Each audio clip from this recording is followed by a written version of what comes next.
आफ्रिकेत धुमाकूळ घालणाऱ्या इबोलामुळे आता महाराष्ट्र सरकारही हाय अलर्टवर आहे। कारण युगांडावरनं नागपुरात आलेल्या एका नागरिकाला तब्बल 21 दिवस होम आयसोलेशनमध्ये ठेवण्यात आलंय।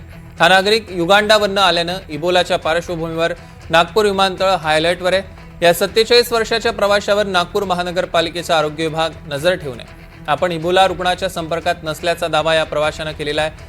सध्या तरी या नागरिकामध्ये कोणतीही लक्षणं नाहीयेत, मात्र जर लक्षण आढळले तर त्याला रुग्णालयात दाखल करण्याची तयारी देखील करण्यात आलेली आहे।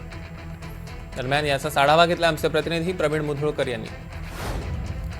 युगांडाहून नागपूरला आलेल्या एका 47 वर्षीय प्रवाशाला 21 दिवस आयसोलेशनमध्ये ठेवण्याचा निर्णय नागपूर महानगरपालिकेने घेतला आहे। युगांडाहून ही व्यक्ती आली होती आणि केंद्र सरकारनं गाईडलाईन इश्यू केली आहे की जे लोक आफ्रिकन देशातून प्रवास करतात, भारतात येतात, भारताच्या विविध विमानतळावर येतात, त्यांची चौकशी व्हावी आणि त्यांची चौकशी करून त्यांना नंतर 21 दिवस आयसोलेशनमध्ये ठेवावं।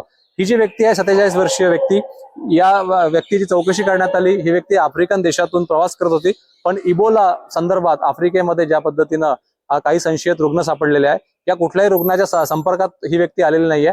या व्यक्तीला इबोला किंवा अन्य इतर कोणत्याही आजाराशी किंवा संसर्गाशी त्याचा संबंध आलेला नाहीये, असंही नागपूर महानगरपालिकेचे मनपा आरोग्य अधिकारी डॉक्टर सेलोकर यांनी सांगितलं आहे। त्यामुळे घाबरून जाण्याची कुठलीही गरज नाहीये, कोणी अफवांवरती विश्वास ठेवू नका।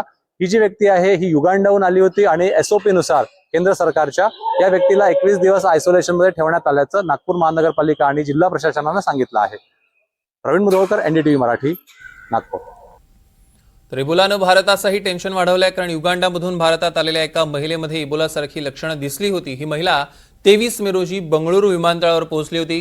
ही महिला काही दिवसांआधीच इबोलाचा प्रादुर्भाव असलेल्या क्षेत्रातनं भारतात आलेली होती आणि अचानक या महिलेला अंगदुखीचा त्रास सुरू झाला। खबरदारीचा उपाय म्हणून तिला विशेष आयसोलेशन वॉर्डात ठेवण्यात आलं। तिच्या रक्ताचा एक नमुना पुण्याच्या नॅशनल इन्स्टिट्यूट ऑफ व्हायरोलॉजीमध्ये पाठवण्यात आलाय।